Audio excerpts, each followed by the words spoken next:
Okay. Do you see that, Deborah Carroll? Do I see it where? Yeah, there you are. Okay. Yeah, they got him. You got us? Woohoo! Okay. I Yay. forgot my Twitter password and I had to log back in. I'm sorry. Jennifer, I'm sorry. I didn't know you couldn't be on a laptop and not have a mic. So I apologize. That's news to me. So We're learning I'm stuff sorry. every day, so that happens. And do you have Matt with you, Jen?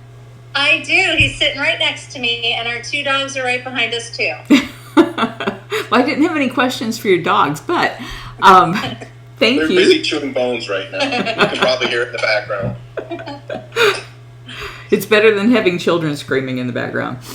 True. Yes, very much so. I hear that on all these Twitter spaces, these people with all these children. Oh my goodness. Yeah. So, thank you for If you get joining that dog us. you can take to the pound. Oh, no. Anyway, we'll let Carol talk. Well, I want you guys to do all the talking and tell everybody who you were and what you were doing before big cats were a part of your life. So I'll kick that off. It was a long time ago when cats came into our life. We've been volunteering for 23 years, so we're definitely, life has changed quite a bit for us over the years. But I had been volunteering at zoos. So local zoos, I've been volunteering for about 2.5 years with various different animals. And Matt and I had just gotten engaged. And so we came, this was way long ago when it was Wildlife on Easy Street. And we came and stayed overnight in one of the cabins. Wow. And, yeah, long time ago. And I had just made kind of a life decision that I wanted to do something more, save the world, save the planet. And Wildlife on Easy Street at the time was just, whoa, this is totally what I need to do with my life. So I started volunteering, and then Matt never saw me anymore. So he started volunteering, and they were very happy because we didn't have a lot of volunteers at the time, and certainly not a lot of guy volunteers. So that was something everybody was excited about. And Matt, I'll let you take it of why you stayed at Big Cat Rescue so much. Well, my first couple weeks there, I fell in love with a cat, Glory the cougar. Aww. And we developed quite a bond, and there's no way I could have left her. And then by the time you do that, you're sucked in because you love all the animals. And you have tattoos on you of some of your favorite cats. Is Glory one of those? Yeah, I got Glory and Zoe the snow leopard first, and then I got China Doll and Scratch a separate time. And I wish you guys could actually see these tattoos. One of the things people do on Twitter Spaces, and I would not recommend that you do that right now, but one of the things that people do is when they're trying to show different NFTs and that sort of thing, they edit their profile during a conversation and post the picture that they want everybody to see, and then when you touch on your face, you can see the new picture that's been uploaded. But his tattoos are not your regular, just plain green tattoos. These are like photorealistic. I've never seen anything before or since. So whoever you've had do that really did a nice job. Yeah, when I was trying to figure out what I wanted, I didn't realize photorealism was available. And everyone kept mentioning this guy in Detroit, Tom Renshaw, and his work is amazing. So I went up there and he was able to do 2 for me, and then I went back again a couple years later and got 2 more. Were you guys on the volunteer committee when it first got started? I was on the volunteer committee for quite a while, then left, and then went back. So been on and off that committee for a few times. Do you remember, 23 years is very likely you were like on the original when we first formed it. Do you remember if you were? I think I was the second wave of it. I think the first wave of it was a few people who weren't very active in it. And so we had to kind of change it to the people who are actually doing animal care and working with the volunteers. And so that's when I got invited to be on the committee. That's interesting. I'm sorry to digress like that, but somebody had recently on a project that we're working on was asking about the original formation of the volunteer committee, and I can't remember back that far. They were saying, like, how did you guys come up with the red, yellow, and green shirts? And I remember it was like a stoplight, but I don't remember whose idea that was. So that's what I was trying to get to there. So you came out and started volunteering, Jen, and then Matt, if he ever wanted to see you again, had to come out and start volunteering. So we should probably be trolling for people who are recently engaged so that we can get pairs coming out. Yeah, just go after one of them and you'll suck the other one in. So can you guys talk about what your day in the life of being a volunteer out there looks like from the time that you get there until the time you leave? What are you guys doing? So I'll start off with my day. My day is a little bit longer than Matt's because he doesn't wake up anywhere near as early as I do. I do our morning meds on the day that I come out. So I come out, I get our meds ready, take some of the specialty cats meals out as well and prepare those because we have some picky eaters that we really need to weigh their food and make sure that they're eating everything that they need. And a lot of them have medications as well. That kind of goes hand in hand. So I start off with that. Then I come back and usually feed another route and then start cleaning. What we do for cleaning is we're assigned a section. The sanctuary is broken into different sections so that everybody knows what they're responsible for. And we partner up with a partner. We clean the section and then double check another section. And it's not to go, hey, you did something wrong. It's more just, you could have forgotten something or there's like an animal poops right behind you or something like that. So we double check. Then we either do a project or do food prep. And then I used to stay a lot longer and coordinate as well, but I focused a little bit more on family recently. So typically I do operant conditioning and enrichment and then leave for the day. Matt, how about you? Yeah, I'm pretty much just cleaning right now. Go in, clean, maybe do a project. And you guys are using jargon that unless you're a big cat rescuer, they wouldn't know what a project is or what AM meds are or what you mean by saying that you are feeding a route. So if you could maybe talk about what those things are and what you do with them. Sure. So we have quite a few cats that are on medications. Animals stay at a sanctuary for the remainder of their lives. And sometimes even younger.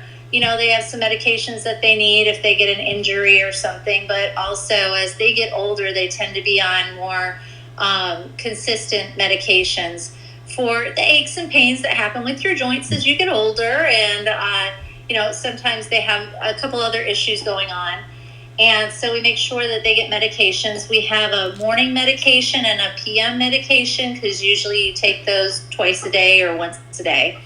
And then with feeding, we have, again, the sanctuary is broken into different routes. So there is front, center, outback, and lakeside. We've changed it. Lakeside and interior cats, so big cats. So it's a list of animals that we're focused on cleaning, making sure that we pick up any poop, any enrichment, making sure that their water bowls are clean, that their feeding trays are clean, looking at the whole enclosure top to bottom to see if there's any erosion or any bad plants or anything like that, removing those. We're a non-contact facility, so we have big long sticks with a hook on the end where we pull the stuff over to the side and then take it out of the enclosure. So that's pretty much. Feeding is, again, broken down into routes. They get the equivalent to a whole animal for praise or for their food. So they get like a ground meat called mush that is very, very nutritious for them. It has all the organ meat. But they also have chicken and red meat, which is beautiful steaks, actually, and some with bones, some without, because we have very picky cats. And then sometimes some chicken necks so that they can chew on the bones too. It's good for their teeth. That was a great description. So you guys have been doing this for 23 years, and it's not like other places where you can just go and volunteer when you want to. This has been a commitment of every single week for 23 years, virtually, with very few exceptions. Can you talk about the kinds of hours that you have put in to be at the levels that you're at, and how do you keep up that kind of a commitment when obviously you have a life as well? Matt? Matt and I are at the level where we need to do 32 hours a month. As you start moving up in levels, you do a commitment of more time each month because you have more responsibilities and more things that you're able to do. In the beginning, you're basically doing a whole lot of training and following people, and as we progress, we start training people and moving up to work with the bigger cats. So it's a lot more responsibility. So we're at the level where we do 32 hours a month, and it can't be all in like 2 days. It's got to be consistent weekly, because there's a lot of things that change day to day, but also just every week there's a lot that you need to keep up on, and you need to keep your skills on and know which cats moved where and what their behavior is this week. So it has to be a consistent thing. And what do you hope to accomplish with all of your blood, sweat, and tears that I know have gone into this? Well, we believe, since day one that these animals don't belong in cages. We believe that, we're giving them a great home, but again, we're not going to rescue our way out of it. This is a problem. So, that's what we're just trying to do, is give these animals a great life, and hopefully end the trade so that we're not adding to it. And also, you fall in love with these guys. And so for me, I've made a commitment from the day that I saw them come in and be rescued. I kind of said, I'm going to finish this journey with you. I'm going to start this journey and finish this journey with you. So that's a big driver for me to, put in these blood, sweat, and tears, because they didn't choose this life. They got put into this life. So I'm going to make it as nice and happy as possible for them. I love those answers. Those are beautiful. You do other volunteer work outside of Big Cat Rescue. Do you want to talk about Wildlife Warriors? Sure. It's actually a little bit different. It's Animal Warriors. I'm sorry. But I've also wanted to look. I just looked it up. My life total of hours since 2012 is 3,899 hours and 11 minutes. Wow. So if that tells you kind of the commitment that we put in over the years. But so there's an organization that we have started, and it's a lot because we've learned a lot from Big Cat Rescue that there's not a manual for this. When Carol started this, there was nobody, there was no internet, there was nobody who had written a book on this is how you start a sanctuary, this is how you run a sanctuary. So we've learned a lot of what to do and what not to do. A lot of, well, that worked, and a lot of, oh, well, that didn't quite work how we thought. We should probably change this. So I started thinking, well, maybe, it would be good if I started a sanctuary of my own, because there is an influx of animals and an overflow of animals that need homes, and started looking at the other sanctuaries that needed help and said, there's only as big of a pizza as we have with all these sanctuaries, and they all have their little slices of the pie. So I don't want to take away from those. So why don't I help out all of those other sanctuaries? So what we do is we go to different sanctuaries across the board: bird sanctuaries, primate sanctuaries, farm animal sanctuaries. I just got home today, about an hour before this, from a seabird sanctuary in Sarasota. And we just, we do all the projects that they don't have time for. We give information back and forth. We say, hey, what about this idea? We also will do a lot of this stuff that nobody else wants to do, food prep, fundraising, things like that we've learned over the years on how to do it for Big Cat Rescue and other facilities. That is so cool that you're taking it to other facilities. And the Seabird Sanctuary, do you mind if I ask which one that was? It's Save Our Seabirds in Sarasota. It's right outside of St. Armand's Circle.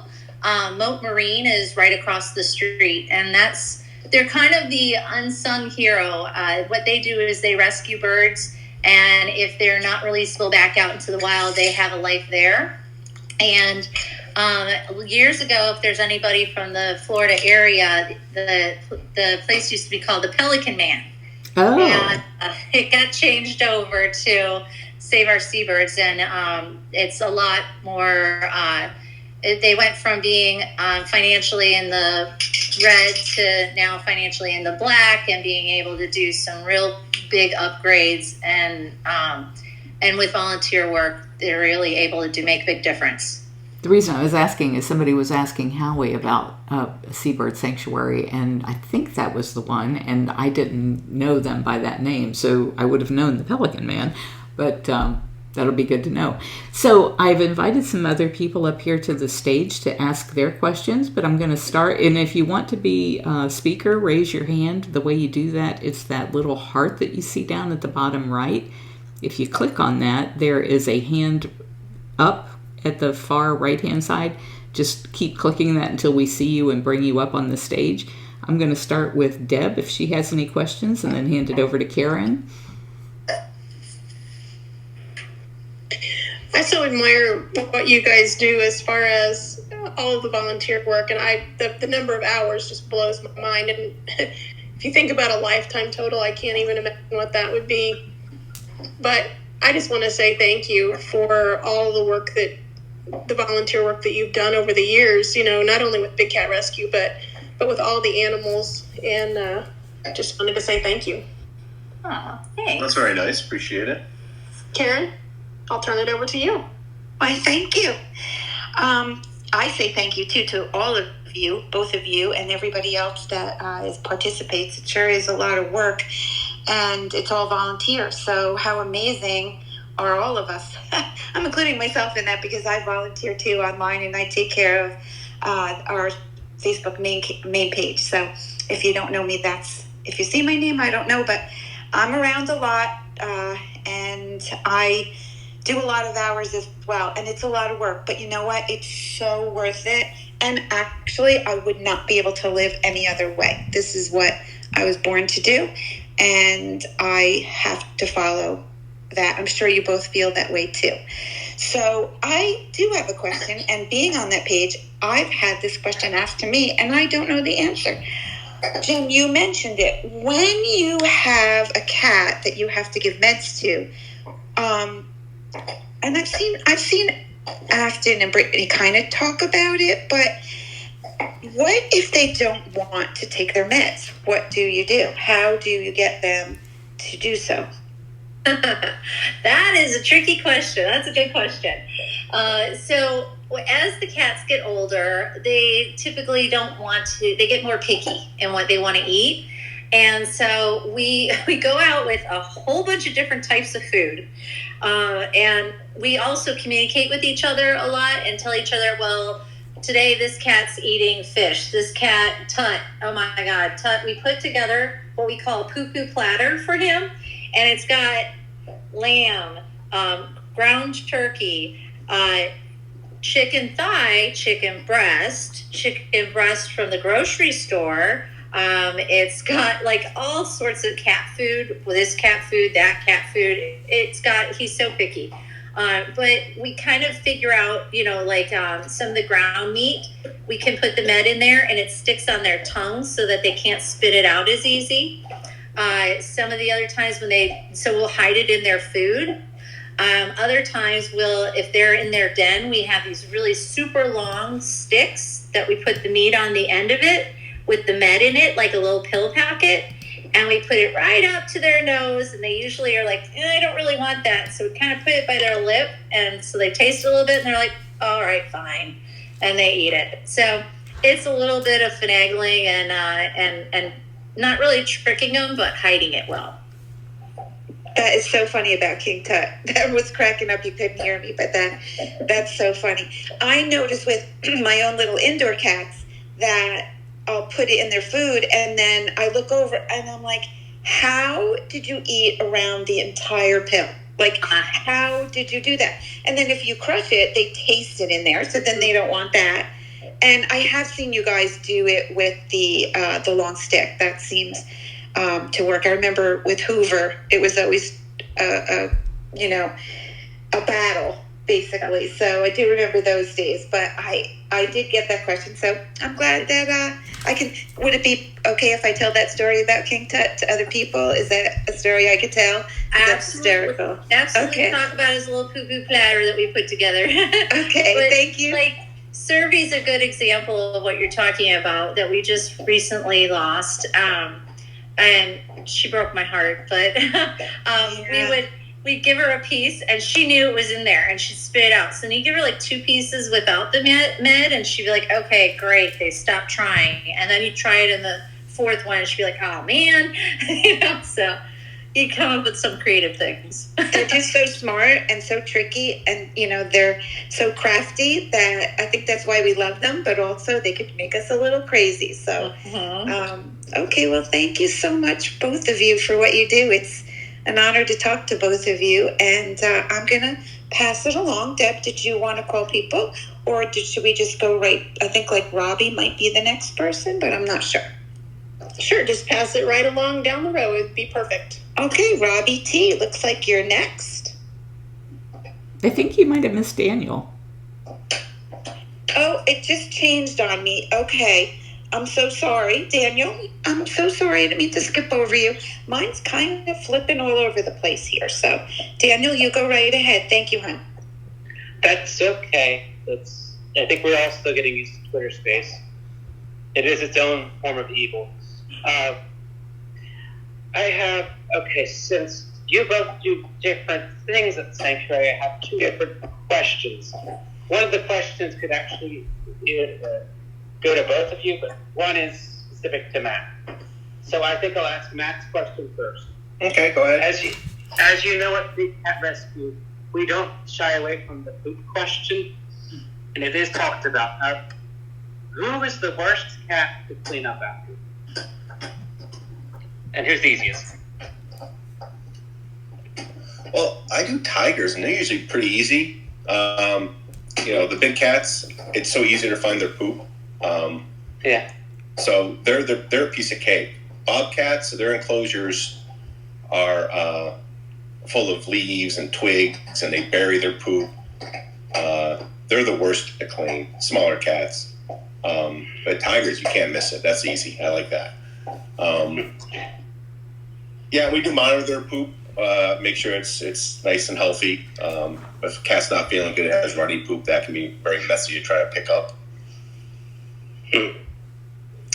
Yeah, and to add to that, like Matt said, the bobcats, they bury their poop, at servals, they leave it right on top for you. They make it, but it looks like it's really so. Okay, the other question, this is for Jen and I guess Matt too. I know the question.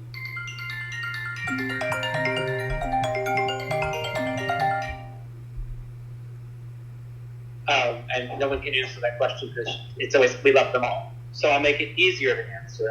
Who is your favorite cat in each size? So we're talking big, medium, small, and if you want to put hybrids out of your own. You can go first. Jasmine's my favorite cat, the tiger. I say that unabashedly because I love her. She's very friendly. She likes me. Smaller cats, I like Filmo. He's kind of fun. But I don't really claim the smaller cats. I don't see them that often. Jinx is a medium-sized one. When he first got there, he did not like me at all. And he's been kind of warming up to me. He follows me around during feeding or cleaning. And he's got a little playful kind of thing now with me. So I enjoy cleaning him.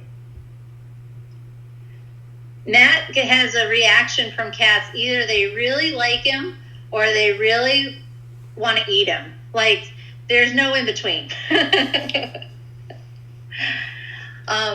For me, one of my favorite cats that we just lost was Serby.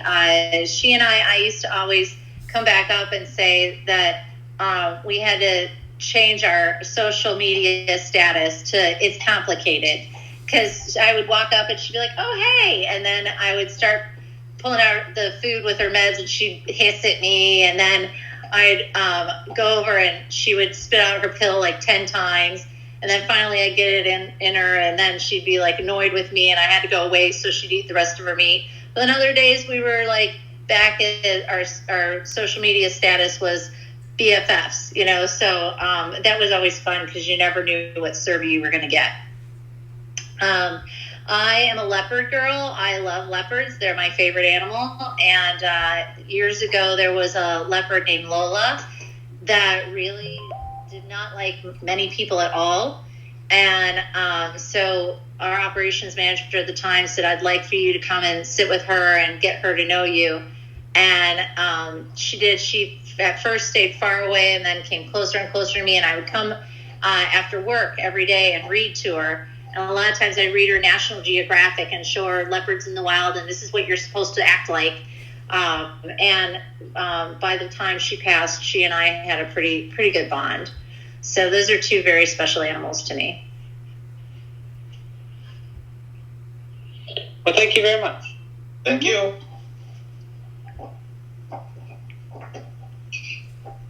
Dawn, I think we're going to go back and pick you up because on my screen I show you before Daniel right now. So we're going to go back and get you. So Dawn, go right ahead. That's okay. Hi, Deb. Hi, Carol. Jen, it's Matt. Hi, nice to meet you. Thank you so much for doing what you do. And my question is, Matt, were you the one for our queen, Nikita, who hated you? Yep. That started years ago where she was like half the time she didn't like me, half the time she did. But then about 4 years ago, she got a blue ball in her enclosure. And the first time I was by her enclosure and she had it, she was in the back, and I thought she had it stuck in the trees or something like that. But she was just trying to protect it from me. And I have one video of me walking up to her enclosure, and she walks towards me, takes the blue ball and flips it with one of her legs away from me so I wouldn't get it. Well, you must have been going around cleaning her enclosure the one day, and I saw her on the camera, and I was so scared for you. Yeah. There's really nothing scarier than an angry lion or tiger. She was so scared. Yeah. It goes right. It's like the deepest bass. It goes right through your body and vibrates through you. I was scared on watching on the Explore camera, so I could just imagine how you were. Yeah. So, how do I go? I don't give her the satisfaction. Well, again, you guys, I thank you so much for what you do. I am Our pleasure. Big Cat Rescue fan, and I am a fighter, and I will fight to pass this bill. Thank you guys so much for what you do. Thank you. We appreciate it. Paula, I think you are next. Hi, this is my first Twitter space, and I'm not too familiar with Twitter, but I'm going to get more familiar. I need to set up a profile and everything, but it was great hearing you, Jen and Matt. Matt, I have fond memories. You gave me a couple feeding tours, and you're a fellow Rochesterian. Yeah. Rochester, too, so I remember you, and I remember you, Jen, as well. How come you don't have a tattoo of Mac? Last time I came back from Michigan with tattoos, I said something to Jen about, next time. And she goes, "What do you mean next time? Like, you don't need more tattoos." And then I said, "Well, all right, when I get down to 220 pounds again." Needless to say, I don't have any more tattoos. But I will get one of Mac, definitely. Yeah, he was your special guy. I do remember. I have lots of videos of that. It was great to hear you both. I'm just going to kind of sit back and listen today as I get more familiar with this platform. But thanks for everything you do. I wish I was there with you at volunteering. Thanks. Thanks, Paula. We'll see you. James, did you have a question or a comment for Matt and Jen? Yeah, I do really respect the idea of taking in cats from private owners and stuff. I really respect that. It's really good. But I heard you talking about breeding, and if I misunderstood, please correct me. But breeding tigers and stuff. No, we don't breed. We don't breed any cats, no.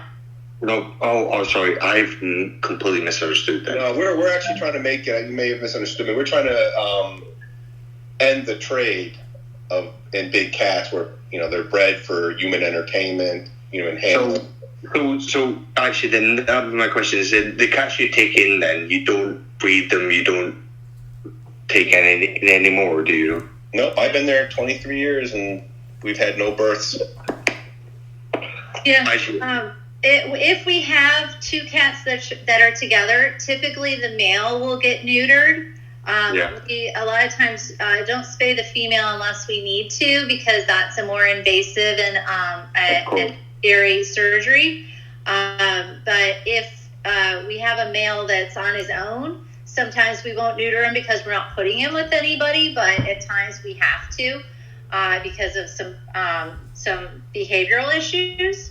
But we make sure that if they're paired up, that one or the other has successful spay or neuter. I'm so glad that I misinterpreted whatever you were talking before. I'm glad you asked, because we don't want anybody thinking that anything different. So that was good, great that you asked. Well, that's me. Thank you, guys. I'm glad to hear it.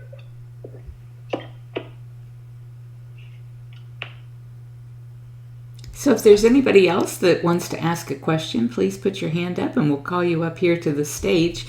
One of the things people frequently ask about, and I haven't heard anybody ask yet, is about your pets at home. So you said that there were some dogs. Can you tell us about your dogs? Yeah, we've always had dogs. When I first moved down here, we got a dog. When I moved down here, definitely allergic to house cats. And we lived in an apartment. We took care of a stray, and when we moved, Jen said we had to take her with us. And I've had no problems with cats. At one point, we had 8 cats and 2 dogs. Wow. Yeah. We've pared down to only 5 cats and 2 dogs, so we're getting there. Yeah, but I was surprised. I asked my doctor, "Can you overcome allergies by prolonged exposure?" And he said, "Absolutely." Wow. Well, there's a method to try. Well, once when we did Zabu's spay, Matt and I were staying with her overnight and monitoring her. And this was before we were putting cameras on all the cats, and so we would have people physically monitoring her. And Zabu peed. And Matt just couldn't breathe all of a sudden. He's like, I gotta get out of here. I gotta go home. A smarter man would have turned that into getting out of litter box duty for the rest of his life. A smarter man.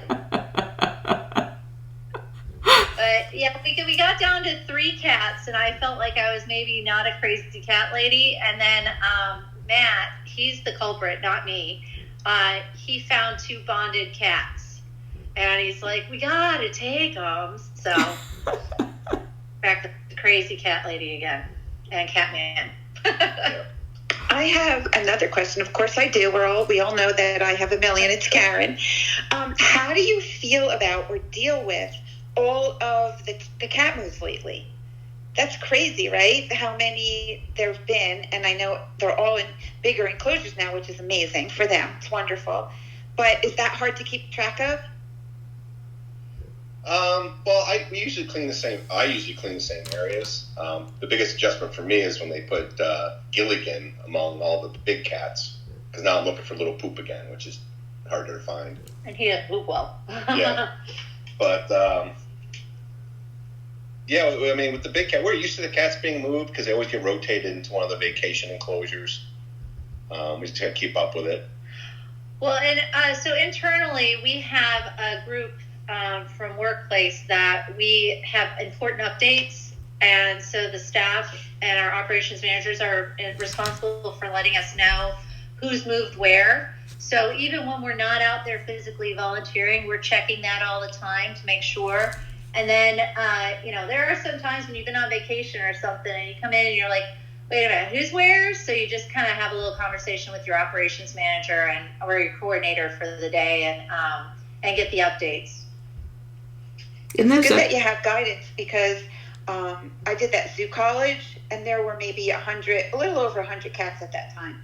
And I thought it was so confusing. But not being on property, of course, it's a little harder because you're trying to visualize it. So I just wondered if it was hard to keep track of. And there's been so many. Thank you. Thank you. Matt, were you the first person to draw out our map of where the cats were? No, somebody else did that. I don't know why I thought it was you. Try and maintain it, but I don't have very good PowerPoint skills. I know Jamie does it now, but I didn't think she was the person who had originated it. And it was kind of based on what Karen said. People were like, we need a visual of where these cats are. Yeah. And when everybody signs in for the day, because everybody keeps track of their hours in Volgistics, which is like a keypad where you key in your code to show that you're here and you key it out when you leave. And so when they do that every morning, those observations or those important updates are right there so that they can also catch up before they go out for the day. Jen, are you still a coordinator? I'm not. I recently made a little bit of a life change. I moved my father closer to me, and I felt that it was a little bit unfair to say, Dad, move by me, I'm going to spend all this time with you, and then I have a job outside of Big Cat, so I was finding that I wasn't really spending a lot of time with him, and that was kind of unfair. So, because as a coordinator, you're there for a 12-hour day. And so I had to pare down a little bit, and honestly, I like focusing on the animal care. So it was something that was an easy move for me, but I definitely have the skill set and the ability to jump in and help out. So every now and again, if the coordinator for the day needs some assistance or we have a lot of volunteers, I jump back into that role. Do you feel comfortable talking to people about the kind of work that you do when you're not a Big Cat Rescue? Oh, sure. So I am in sales, and I am in IT sales. So we sell everything that makes the internet work, like your PCs, your laptops, your servers, which is kind of interesting because I was the one who was challenged getting onto Twitter today. And then we sell services around IT. So I've been doing that for as long as I've worked at Big Cat. And it's a people job, people all the time. So I really appreciate being able to spend the time with the animals when I'm not in front of people trying to sell them stuff. And Matt? Yeah, I work for one of the world's largest flight simulation companies, and I spent 12 years in IT there, and then moved down to the security department where I manage labs that are used for the trainers. Back when we used to have the Fur Ball, which was a gala, you got the best prize donated every year. I always thought that was the best prize. You want to tell people what it was that you got donated for us to auction off? Yeah, the bread and butter for my company has been the flight simulator for the C-130 transport plane. And each year we would get donated a simulator ride where they get to fly a C-130. And I've flown that thing. It's like flying a cruise ship. It's so slow. Like you go down the runway and it starts going a little to the left, so you turn to the right and it doesn't go. You turn to the right. Next thing you know, it's overcorrecting and you're like swerving down the runway. But yeah, it's a neat thing. And people that are outside the military don't usually get to go on one of those simulators. So was a unique experience. But Carol, I wanted to add on to that a little bit.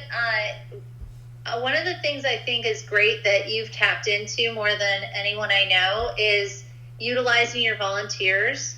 And because if people are volunteering, then they have a life outside of just animal.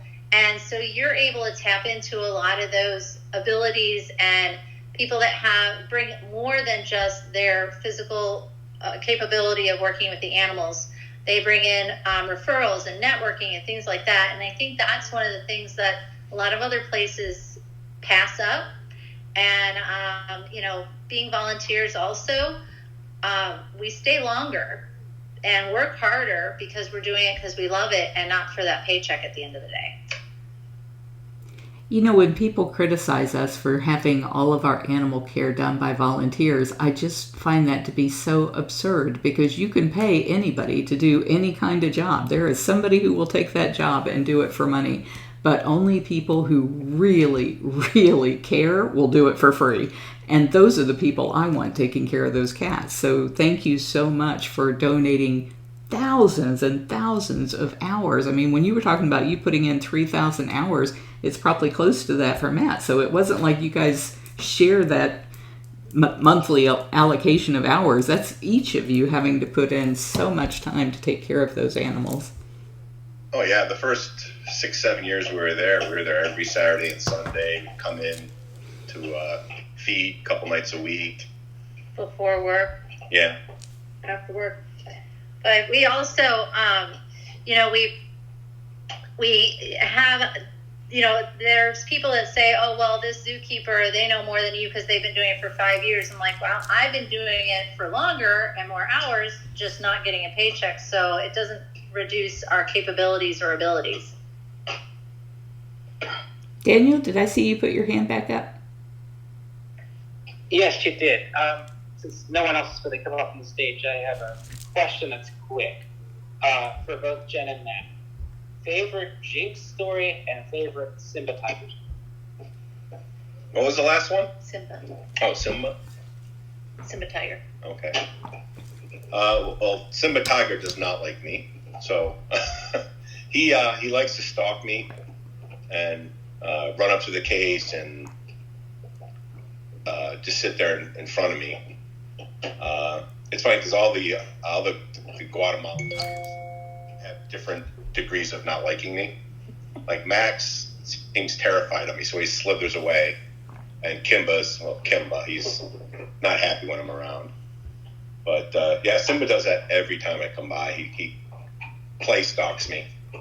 And then Jinx, the funny thing about him when I used to do the feeding tour is I'd bring a group right in front of his enclosure, and I would ask anybody if they see the cat, and he would be hiding behind a little mound with like one of those little gray igloo type dog houses with some rocks next to it, and you could just see his eyes peering over the rocks, and nobody could see him. And then when he came out, they were like, "Whoa!" So for me, Simba, he likes to pee on trees, and then he gets up and he rubs on the tree and claws on it. And a lot of our tigers have done this. They get as tall as they can, then they scratch the top of the trees, and they're a total tree hugger. But for me, it's so special when Simba does it, because I think of where he came from and that he wasn't able to do that natural behavior. And I love watching him just be a tiger. But he is goofy, and he loves to try to pee on you anytime he can. That's his goal in life, to pee on you. And then Jinx, he's just a big goofball. What he likes to do is he has a lot of balls in his enclosure, big and small ones. And even though he's getting up there in age, he will bat that ball all over the place. He'll get down and do the bunny kicks to the ball. He also is a palmetto demolisher. So he'll come up and see you looking at him and like, what am I going to do to get attention? And so he will tear a palmetto up into every little itty bitty piece. Like, I killed it. So he's very playful. Even in his older age, he's just like a little kitten. That's kind of the running joke. It's like Simba the Super Soaker And both Beecher and Jinx are kind of like grounds maintenance. Yeah. Beecher needs to stop that, but yeah.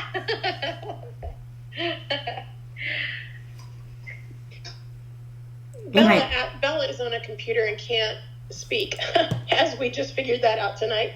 Hey, Bella. She's down there with the leopard profile. But she asked me to let you know that she thanks you for what you do, and she really appreciates you guys. Well, thank you so much. We love Bella. And also, I just want to mention, when you were talking about volunteering, I talk to a lot of people who simply don't understand the concept of being a volunteer. And, I try to liken it to someone that goes to your local animal shelter and helps out, or, helps out with 4-H or Girls Club, or, any number of things. And I try to liken it to that, something that maybe they would come near understanding. But so many people have difficulty understanding why you would spend your time doing something where you don't get paid. And it's not always about money, it's about that's the exactly how I try to explain it too. Yeah, I mean, I get immediate gratification just by being around the cats, and then if you're lucky enough to bond with one, it's an amazing experience. I used to tell my tours all the time, my work pays my paycheck, but my volunteering pays my soul. Oh, I love that. I'd hate to leave this world not being able to look into the mirror and say that I made a difference while I was here on this planet. I agree with you 100%. It just makes your heart feel good to be able to know that you're doing something to help someone else. Yeah. Well, and the thing is, you're looking in their eyes. You're seeing these animals. They appreciate it. And even when they don't. I'm looking at the computer, but I still get gratification of helping others understand and, doing what I do too. But, just the helping people understand and learning the issues and, I think there's room for all of us that volunteer in whatever way it is, because there's so many of us online that volunteer, in addition to those at the sanctuary. So I just think, regardless of your situation, when you volunteer, it certainly warms your heart to know that you're helping the cats in one way or another. That is kind of the area that I don't creep into as much, which is the online volunteering. But what you guys do online is amazing, to bring Big Cat Rescue out to all these people who can't come on site, especially right now with COVID, but can't come out and see the cats, to bring that into their living rooms, to bring that into their computers, to help them to have the love that we do for the animals. I think that is just so important for you guys, because those are the people who are going to make it so that there are other animals who don't have to struggle, changing the laws, passing bills. So I think that's super important, and your work is so important, and sometimes so unthanked. So thank you. Yeah, and I'm always amazed at how much supporters know about the cats. More than us. Yeah, I know, more than me sometimes. It might surprise you to know there's like 800 people out there. There are some very loyal supporters online who follow every move the cats make. They listen to every live. I'm one of those people. Yeah. But they know everything there is to know about the cats, and it's all thanks to those of you who are at the sanctuary, who do share your lives with us that are online that aren't there. Mm-hmm. And they're watching so close. And I think. Go ahead, Carol. They're watching so close. One of them the other day was watching what Afton was doing with Winter when she was in the Bobcat Hospital. And before Afton could even leave the building, the person was contacting you and saying, "Hey, she didn't raise the door back up yet." And it was like, oh my gosh. That was me. That was hilarious. Yeah, people are watching those cameras, and I get an email or a message, and I have to laugh. It's like, wow, there are so many people watching these, and sometimes I'll get just a flood of messages or emails, and I can get a hold of Afton or Aaron whoever I need to get a hold of if it's something urgent.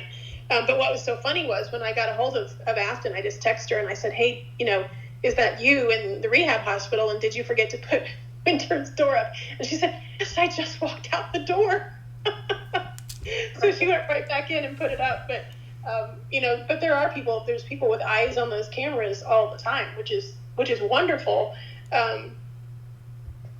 But, when Summer got the snake just a few weeks ago, I knew, and I always know something's up because when my email and messenger start going off, like my phone's going to explode, I know something is happening because people are watching those cameras and they're trying to let me know so that I can let someone know.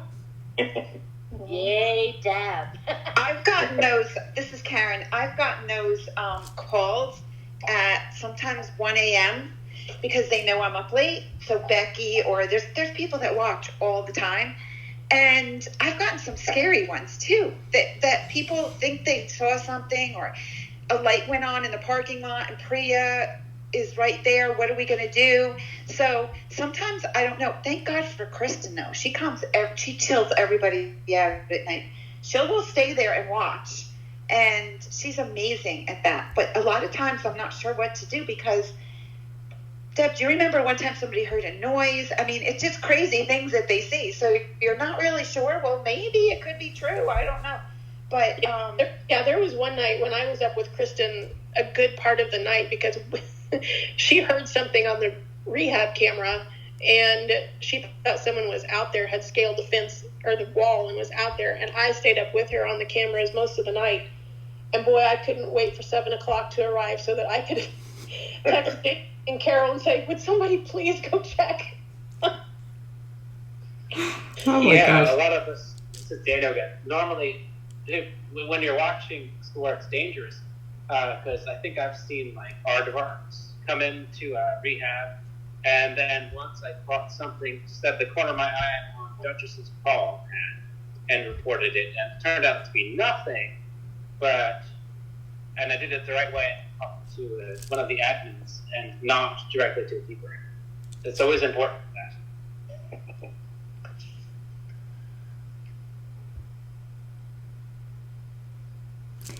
Well, thank you so much, Matt and Jen, for coming tonight. James, I saw a hand go up, but I think you might have just been a fist bump in solidarity. Did you have something more you wanted to ask?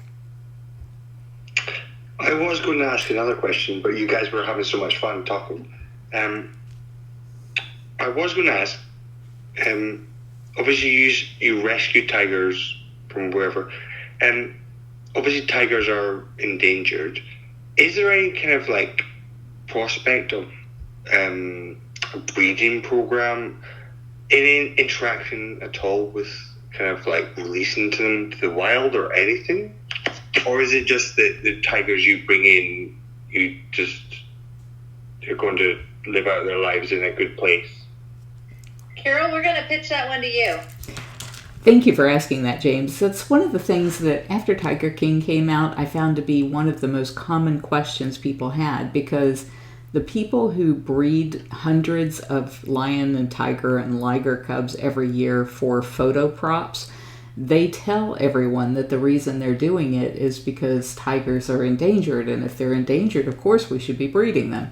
What they don't tell the public is that none of the cats that they're breeding are purebred. They're all crossbred, different subspecies, or they're very, very inbred, like with white lions and white tigers. The only way you get that is through severe inbreeding. So none of the tigers that we rescue are purebred or are of any genetic value to cats in the wild. The only cats that can be traced back to pure lineage are the ones that are in the zoos that are accredited by the Association of Zoos and Aquariums, and they have a very strict breeding program for preserving those genetic lines, making sure that they're not being inbred. But even there, none of those cats are ever going to go free. And if we want to save the tiger, what we have to do is save the tiger in the wild. They're cats. They breed like cats. And so that's not the problem. The problem is human encroachment and poaching. And the poaching is going to cause the extinction of the tiger in the next 5 years. if we don't stop the cub petting, because the cub petting is providing a legal smokescreen for the illegal activity of poaching. And we have a really good video about that at cubtruth.com. I'd love for you to check that out. It really explains the connection between all of these captive bred cats causing the extinction of cats in the wild. Thank you. That was a really good answer. I really respect you. Can I also just say I thought that Tiger King was a total character assassination on you. Thank you. So did I. All right, everybody, open up your... Tiger King came on, we sat down to watch it, and we were like, God, I wonder if we're in this. And after one episode, we're like, God, I hope we're not in this. Well, everybody, open up your microphone and let Matt and Jen know how much you love them. I wish we could do this for the whole room like we could at Clubhouse, but thank you. Thank you. Love you guys. Thanks for listening. We appreciate it. Thank you. Thanks. And Deb, do you have an announcement for next week? Yes, next week, Christina with Animal Defenders International is going to be speaking in our Twitter space. If you remember, those of you in the room, Animal Defenders International is who rescued Hoover from the Peru circus, and also who brought the Guatemala cats to us in 2019. And so she is going to be speaking to us. There's also going to be another lady that will be joining her from Animal Defenders International, not necessarily as a speaker, but she'll be in the room to be able to add other information, or just to speak, if we have questions or whatever we want to ask her. But Christina will be our main speaker. And so next week in the Twitter space, 6 p.m. on Saturday, will be Christina with ADI. All right. Thank you, everybody, and we will see you then. Thank you, guys. Have a good night. Good night. Thank you, everyone. Bye. Good night. Good night. Bye-bye. Thank you, Jen and Matt. Thank you. You're welcome.